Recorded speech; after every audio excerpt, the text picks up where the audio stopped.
Thanks for coming back. So today, before we get started, I just wanted to jump in with a little kindness lesson. So my shirt that I'm wearing says a little more kindness, a little less judgment. And I think that goes right along with the book that we're reading.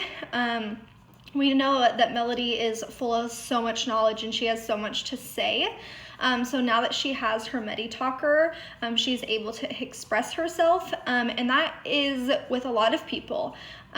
So just because someone looks different or acts different does not mean that they are not human, and I think that we need to take that into consideration when we're in public or at school or at work or wherever we are. We need to realize that everyone is a person, and that we just need to show kindness no matter what, right? We do not know what other people are going through, so we just always need to show kindness. And so I think that this book really displays that for us and shows us how important kindness is.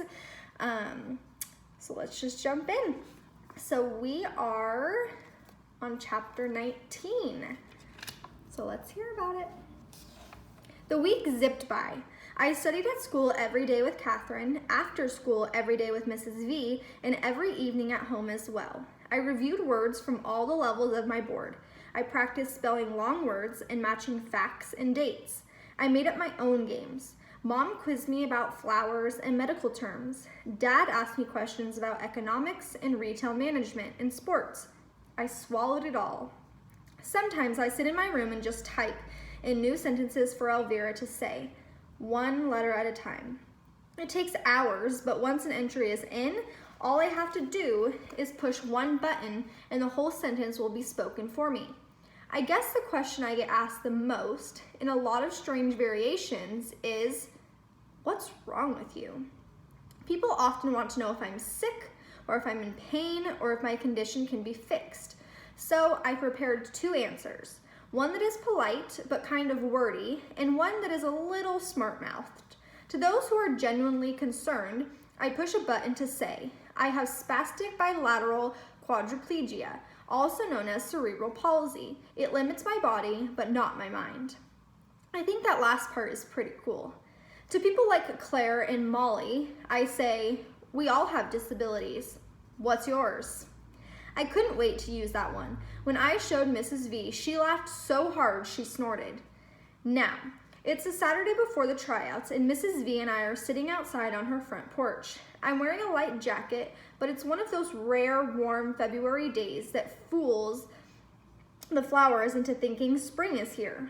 I want to warn the little buds and say, wait, it's gonna snow next week. Stay put for another month. But every year, the early spring flowers shiver in the last snow of the season. We watch wisps of clouds hover over us. A canary-colored goldfinch is perched on the railing, looking at the empty bird feeder dangling above it. If he could talk, I bet he'd ask for thistle and more warm days like this. What would you do if you could fly? Mrs. V asks as she glances from the bird to me. Is that on the quiz? I ask, grinning as I type. I think we've studied just about everything else, Mrs. V chuckles. I'd be scared to let go, I type. Afraid you'd fall? She asks. No. Afraid it would feel so good, I'd just fly away. It took me a long time to type that. She is quiet for a very long time. Finally, she says, you are a bird, Melody, and you will fly on Monday when you take the test. I hear our front door slam shut next door, and I wave to Mom and Penny as they wander over to the porch. Butterscotch, clearly happy to be unleashed, bounds next to them, sniffing the base of every tree.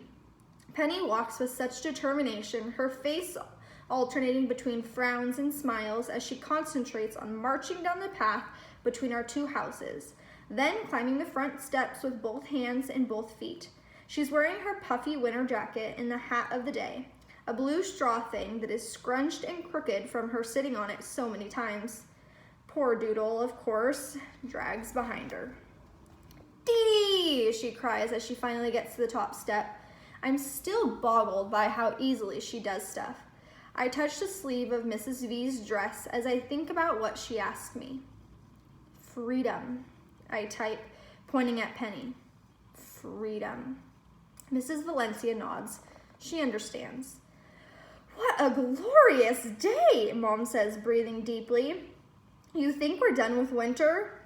More cold coming, I type. You're right, but it sure is a nice preview, Mom says as she unzips Penny's jacket. How's the study team progressing? Butterscotch rests at the bottom of the steps. I swear the dog looks like she's smiling. Good, I say through my Medi-talker. Violet, you're amazing, Mom says. The time and effort you've put into teaching her and getting her ready for this test, and she breaks off, blinking hard. You must have taught her thousands of words.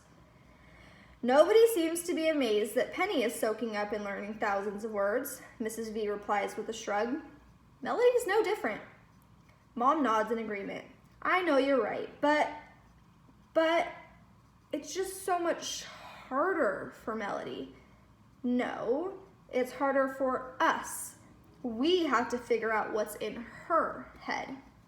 I'm getting tired of them talking about me like I'm in another room.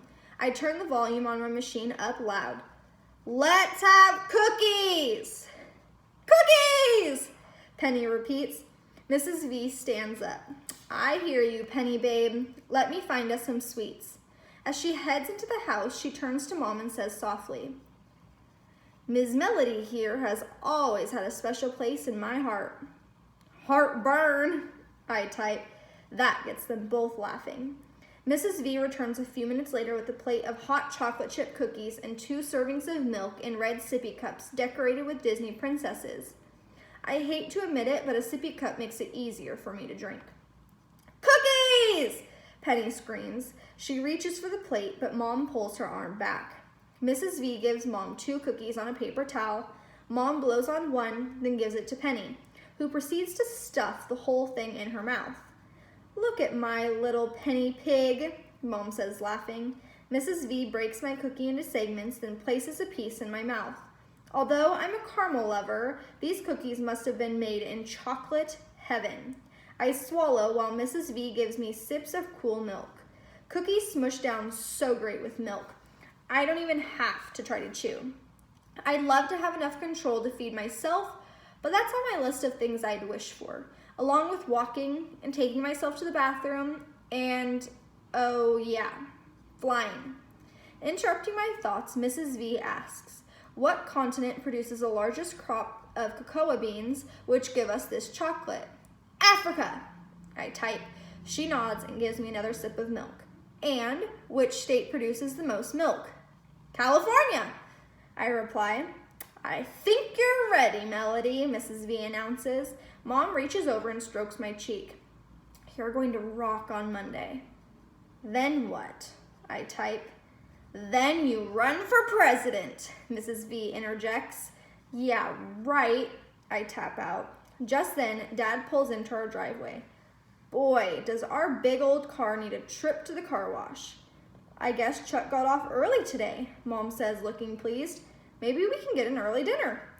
Dad gets out of the car, stretches, and waves at us. Penny's face lights up. Daddy, she calls out. Standing up, she looks at us with a devilish grin. Don't you dare, Mrs. V warns in her I mean it voice. Penny ignores her. Go bye-bye in car.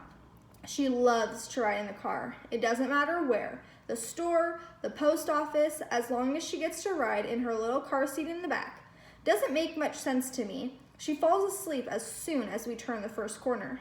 She hurriedly bumps down a couple of the porch steps, then 2 more, waiting for a reaction from Mom. Penny Marie Brooks, you bring your little buns right back up here, my mother cries out. When Mom uses all 3 names, it's serious. Penny reaches the bottom of the steps, looks back at us, smirks, and says, See, Daddy, gotta go to work. Then, as fast as her short little legs will carry her, she bolts for Dad. Mom, of course, has other ideas. So does Butterscotch, who jumps up, gives 3 short barks, almost like Mom using 3 names, and calmly walks in front of Penny to block her path. Good dog, Mom says. Come back here, little cookie face. By this time, she has hurried down the porch steps and retrieved my sister. This child, she says to my dad, who is ambling over to us, is an escape artist. I need 4 sets of eyes with her. She wipes the chocolate off Penny's face and nuzzles her. Good thing you've got butterscotch, Dad says as he brushes the top of the dog's head. How's my shiny copper Penny today? Dad kisses Mom on the cheek and takes Penny from her. Penny manages to rub the rest of the chocolate from her hands onto the front of Dad's shirt. Just what I always wanted, Dad says as he glances down. Chocolate-covered clothes. The napkin Mrs. V passes him only spears it more. Dad just laughs.